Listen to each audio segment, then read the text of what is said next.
This is OwlUp, where learning happens in minutes, not hours. For a deeper journey, explore all our courses at owlup.co. Now, let's dive in.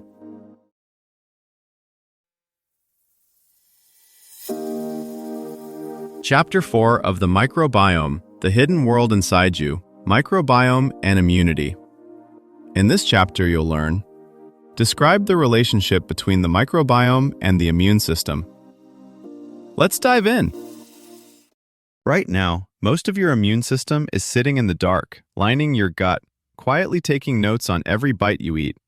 A tiny shift in which microbes show up to that daily roll call can decide whether you shrug off a virus or spend a week flat in bed.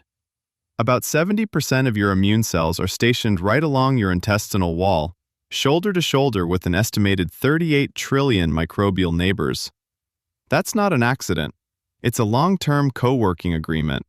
These immune cells constantly read microbial signals to decide what counts as a threat, what's safe, and how aggressively to respond.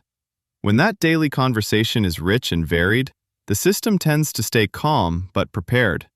When it gets one-sided, after a course of broad antibiotics, months of ultra-processed food, or a nasty infection, the script can flip. The same defenses meant to stop an invader can start overreacting to pollen, food proteins, or even your own tissues. In this episode, we'll explore how specific microbial byproducts, medical interventions, and early life exposures quietly steer that balance toward resilience or fragility. Think of this episode as zooming out from individual good or bad bugs and looking at the whole system that keeps them in check. One big player is diet-dependent fermentation. When fibers reach the colon, residents turn them into small fatty acids that seep into local tissues and even circulation, nudging how reactive or tolerant your defenses become. Another is timing. The first months of life appear to function like a training camp, where early disruptions may leave lasting notes in immune memory, shaping how you respond to pollen, food, and vaccines years later. At the molecular level, one of the loudest voices your gut residents use to influence defenses is a family of molecules called short-chain fatty acids: acetate, propionate, and especially butyrate. These aren't sprinkled onto your food. They're built on site when certain microbes ferment fibers you can't digest. From there, they don't just sit in the colon. They're absorbed, drift into nearby tissues, and even reach the bloodstream, where they quietly tweak how alert or irritable your immunity becomes. Butyrate is a good example of how targeted these effects can be. In animal studies, higher butyrate levels can boost the number of regulatory T cells.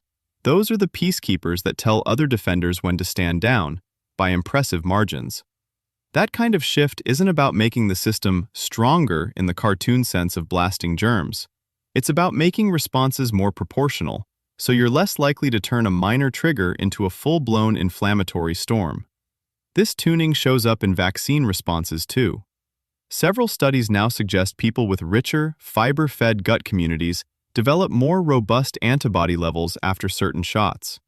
It's as if a well-trained internal review board is better at learning from a small, controlled exposure and filing that memory efficiently.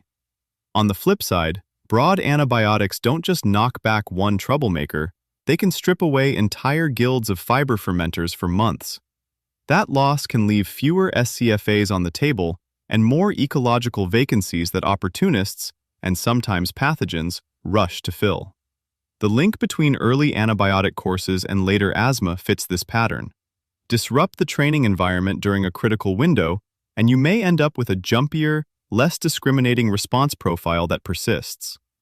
Fecal microbiota transplantation sits at the other extreme. In stubborn C. difficile cases, simply restoring a fuller, more functional community succeeds far more often than yet another drug. It's a reminder that sometimes the most powerful immune therapy is rebuilding the ecosystem that's been quietly coaching your defenses all along. A common place you see these ideas play out is allergy season. Two people walk through the same cloud of pollen. One barely sniffs, the other needs antihistamines all week. Their genes matter, but so does what's been living in their colon and what that community has been fed.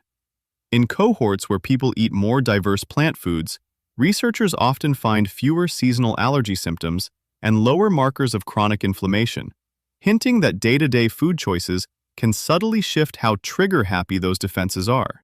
Travel offers another window. After a few days in a new country, new water, new spices, new microbes, some people feel off while others adapt quickly.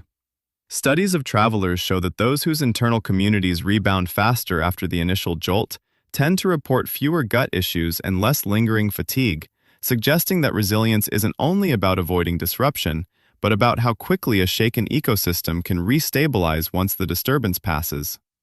A future where doctors adjust vaccines after checking your stool sample isn't far-fetched. Trials already hint that certain bacterial signatures track with better flu and COVID shot responses, like a coach knowing which players are fit for extra training. Policy may follow.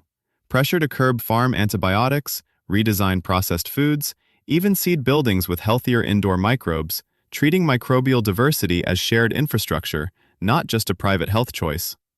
So the next time you think about boosting defenses, zoom out.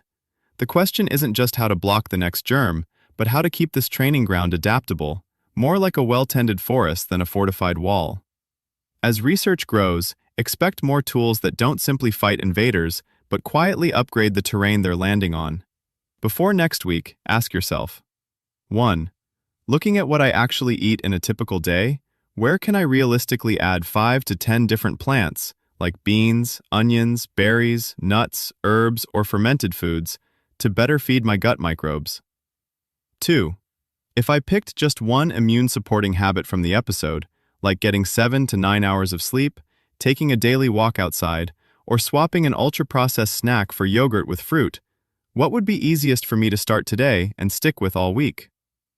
3.